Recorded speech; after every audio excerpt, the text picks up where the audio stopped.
En cette circonstance particulière, je voudrais apporter un petit témoignage, pas celui du camarade du parti. ci la circonstance ma bëggoon a indi ay seede jëmale ko ci ki nga xamante ni moo fi bàyyeekoo. duma wax sax ne camarade de parti mais koo xamante ni ne dafa yàgg xeex ngir li nga xamante ni ne moo di réew bi di Sénégal. moom sax bokkoon na ci homme politique yi nga xamante ni ne ñu yàgg xeex la ngir li nga xamante ni ne moo di réewu Sénégal te mosul bokk ci ñi nga xamante ni ne moom doon nañ ci woote ay xeex ak yooyu noonu. mbëggeelam ci réewam ak liy peuplem aussi moom jéggi woon na dayoo trop. demam Ibrahima Sène moom mënuñu koy jàpp lenn lu dul ab ñàkk kenn koo xamante ni ku dëggu woon la. ku yàggoon di xeex tamit pour li nga xamante ni ne ñun moom ñëpp la ñuy xeex mu di ab cause bu noble mu di li nga xamante ni ne moo di lu baax lu jëm ci suñu réew. moom sax mu dooroon ab politique ci benn parti bi nga xamante ni mën nañu sax clandestin ak ay ñoñam ñi nga xamante ni moo di ay Ahmed Dansokho yooyu noonu. mais loolu yëpp waraloon engagement am waraloon tax mu mettoon en famille ak li nga xamante ni ne moom aussi vie professionnelle am di wàllum liggéeyam lépp ngir réew bi di Sénégal. xeexam sax moom ak ñoñam ñoom ñi nekk PIT. moom moo yàggoon di doon li nga xamante ni ne moo di defar ab Sénégal bu jàmm bu liberté bu démocratie. moom sax doon na tamit ki nga xamante ni ne war nañu sant bi nga xam ne bokk nañu ak moom. nekkoon na nit koo xamante ni lépp li nga xam ne moo ko soxaloon na moo di li nga xamante ni moo di jàmm bu jëm fii ci réew bu Sénégal. mu nekkoon tamit nit koo xamante ni ne ku oyofoon la te disponible surtout ci yenn responsabilités yi nga xam ne moom mi di Ibrahima Sène daal di ko woon occupé. loolu waraloon sax ba mu daal di woon déplacé dem ba fële de Juba ngir amal ab condition yu mucc ayib ci li nga xamante ni moo di exploitation wu fer ci Sénégal oriental. te yooyu yëpp mu ngi ko doon def ci li nga xamante ni moo di conviction ak engagement bi nga xamante ni kenn dootu ko naatable. si njabootam ñi fi teew ak ñi nga xamante ni ñu di ay jegeñaaleem te ñu bokk ci parti bi di PIT. ak ñi di ay xaritam ak ay jegeñaaleem yi nekk tamit ci coalition Benno Bokk Yaakaar. ñoo ngi leen koy jàll ci turu Sénégal gépp. ñuy ñaan suufu mexe daal di sedd ci kawam te borom bi subhanahu wa taala daal di ko gàttandu ca aljanna firdawsi. qu'Allah subhanahu wa taala dans sa grande miséricorde puisse l'accueillir en son paradis éternel. Amen. mu nekk ab symbole bu mag ci diine chrétienne lu topp ñaari junni ci ay at lundi de Pâques ñu koy daal di fête tey fukki fan ci weeru avril atum 2023 ñi koy amal ñoo di communauté chrétienne bu nekk ci àdduna wërngal këpp. lundi de Pâques ñu daal di ko boole ak li nga xamante ni moo di fête di Pâques te ñu ngi daal di fête li nga xamante ni ne moo di dellu si Yeesu Krista gannaaw ab faatoom. sensu boobu la fête di ndamal dund ci kaw dee. ci journée boobu sax waral ba tax ñu daal di ñëwaat ci li nga xamante ni ne moo waral la boobu la fête. bu ñu sukkandikoo ci tradition li nga xamante ni moo di catholique bu daan poussé di français yi ci moyen âge ñu daal di woon fêté li ñu duppee octave de Pâques. loolu sax nekkoon na juróom-ñeenti fan yoo xamante ni ne ñoo toppoon ci dimanche de Pâques te doon jeex semaine ba ca topp. te ñu ci daan woo fidèle catholique yëpp ngir bés bu nekk ñu daal di dem foofu église amal ay messe ak i ñaan jëmale ko ci li ñuy duppee la résurrection du Christ.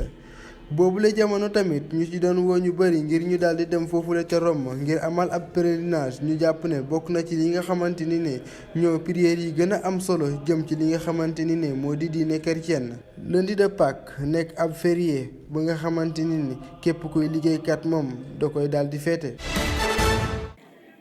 waaw parce que àddina ñun jàmm la ñu bëgg salaam la ñu bëgg suñu réew.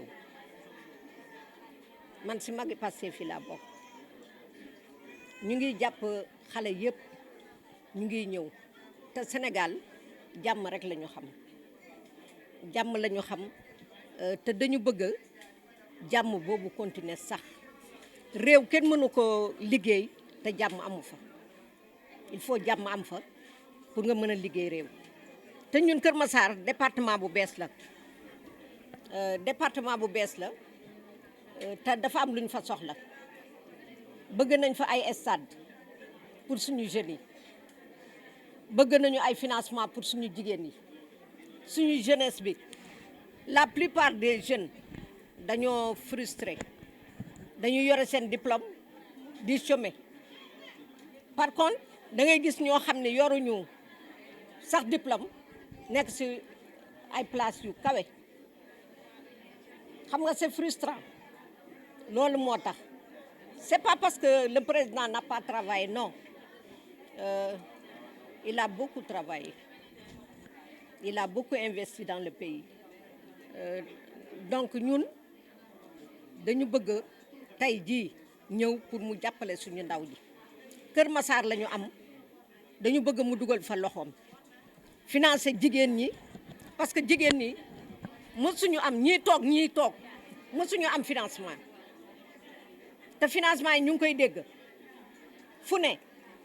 parce que ku fa nekk sa ay nit ngay jox parce que ñii bokkuñu fi nga doo leen jox c'est pas bien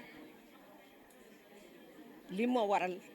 ñu ñëw pour àndandoog le président Macky Sall di ko wax nag mu wax ak suñu jigéen ñi nag si bu gaaw a gaaw te tey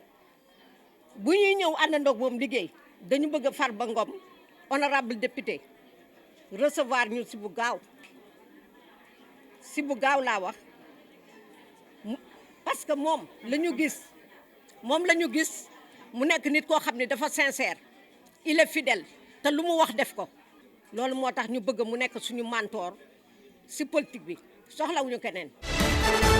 ginnaaw ay jàmmarloo yu doon dox diggante nappkat yi fële ci Kayar ak yu Mboro te mu daal di jur ay yàqu-yàqu yu matériel yu bëri te benn nit daal di si ñàkk bakkanam Mansour Faye di maire bu Saint-Louis daal di indi soutien ci nappkat yi faree Gendar ndaje boobu lay sax daal di nekk xibaar bu ne ci victime yi ndaxte Mansour Faye mu ngi fësal ni kat état bu Sénégal dina indemniser victime yi naka noonu itam Mansour Faye di ñaawlu bu baax a baax yooyu lay jàppante diggante nappkat yi ci boobu leen ndaje Mansour Faye di xam ne ni kat njiitu réew mi Macky Sall daal di soññ ministre bi ñu dénk wàllum napp gi Papa Sagna Mbaye ak ministre du développement communautaire de la solidarité nationale et de l'équité sociale et de territoriale ngir ñu mën a taxaw bu baax a baax yooyu les victimes ci noonu sax mu ngi sàkku ñaari ministre yooyu le ak préfet bi ak maire bi ñu daal di mettre en place benn commission d'évaluation ngir ñu mën a leen taxaw ndaxte ñu bëri dañu daal di ñàkk seen bagage waaye itam mu am ñoo xamante ne tamit dañu daal di yàq seen kër yi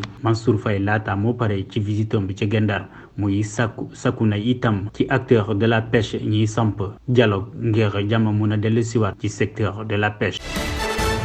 xibaaru bitim réew yi dañ koy tàmbali ak fële ca réew mu Burkina Faso foofu moom lu tolloo ko fukk ci ay tonnes ci ay ginaar yi nga xamante ni ne moom mën a suñ ko lekk lañ daal di nangu biñ ko xaymaa mu ngi toll ci lu tolloo ko téeméer ci ay millions ci suñu koppar ñi amal la boobule opération ñoo di waa coordination nationale pour la lutte contre la fraude ñoo ngi ko daal di amal ci guddi juróom-ñetti fan jàpp juróom-ñeenti fan ci weerum avril atum 2023 yooyu le marchandises sax ñoo ngi daal di woon jóge woon ci Europe te ñu defoon leen ci fukk ak ñett ci ay oto yoo xamante ni ñoom ñoo ko daal di dugal illégalement ci biir Burkina Faso. fële ca Ukraine moom dañoo daal di nemmeeku foofu ay weccante ci ay soldats maanaam ay prisonniers de guerre loolu mu ngi daal di am ci diggante réew bi di Ukraine ak Russie gannaaw guerre bu fa daal di am lu tolloo ci téeméer ci ay soldats lañ côté bu nekk daal di jox moromam mu nekk ñaareelu échange bi dox ci diggante ñaari réew yooyu la jawriñ jior lépp lu wàllum défense fële ca Russie ci xamale ci ab communiqué li toll ci téeméer ak juróom-benn ci ay soldats russes moom danañ leen daal di indi foofule ca réew ma gannaaw bi nga xamante ni nekkoon nañ en danger de mort. essence su soldats yi nga xamante ni ne moom mooy bu mujj bi amoon ci diggante ñaari réew yooyu le mu ngi amoon juróom-ñaari fan ci weeru mars boobu la essence sax daal dina woon permettre ki nga xamante ni moo di Ukraine mu daal di récupérer lu tolloog ci téeméer ak fanweer ci ay soldats russes moom daal di ci récupérer moom tamit juróom-ñeent fukk ci ay soldats.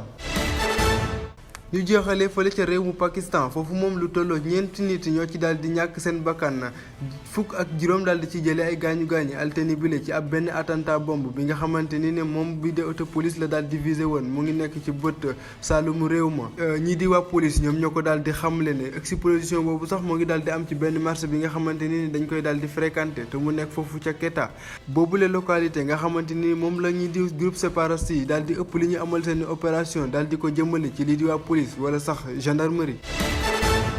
fu fukk ak juróom-ñaari bëccëg bu Ligue 1 sénégalaise ñu dooroon ko nag ci gaaw bi lu toll ci juróom-benn but daal di duggoon ci bile journée boobule journée sax jàmbaar bu Saly daal di si jaar rek nekk ci bopp classement bi ginnaaw bi nga xamante ni dafa fekk Casa Sport daan ko benn bal ci dara mu nekk ndam la nga xamante ni moo leen teg ci fauteuil leader bu champion Sénégal ci lu toll fanweeri poñ ak benn. ci loolu ñi nekkoon ci bopp classement bi laata bile journée di Guédiawaye FC daal di rek témboo ak Linguère bu Saint-Louis. Sonacos bu Diourbel ak Génération Foot dañu daal di daan rek équipe yi lee di AS Douane ak Jaraaf. équipe bu Médina bi nag daal di continuer rek di am son bu metti ak ñetti defet ya nga xamante ni moom la tegle ci boobule championnat bu Ligue 1 sénégalaise. ci boobule wàll ndawi Tëngéej yi moom di waa Tëngéej FC dañu daal di rek témboo ak équipe bii di AS Gorée ku nekk benn biir dugal moromam. ci jamono ji nag ki nga xamante ni moo di jàmbaar am lu toll ci fanweeri poñ ak benn moo nekk ci bopp classement bi topp ci Guédiawaye mu am ci lu toll ci fanweeri poñ. Génération Foot ak ñaar fukki poñ ak juróom-ñeent moo nekk ci ñetteelu place bi yée la ñetti équipe nag ñoo nekk gum ci podium mu classement Ligue 1 sénégalaise. Seneps Excellence am lu toll ci juróom-ñetti poñ ak ñaari match ya nga xamante ni war na ko football ñoo nekk moom nag ak Linguère bu Saint-Louis ñoo nekk ci jaune rouge bi. fukk ak juróom-ñaareelu bëccëg bi nag dinañ ko continuer niki tey ci altine bi ci stade Alassane Djigo. AS Pikine di fa dalal Dakar Sacré-Cœur si boobule jamono ci stade Caroline Faye stade de Mbour fas yéene fa dalal Seneps Excellence.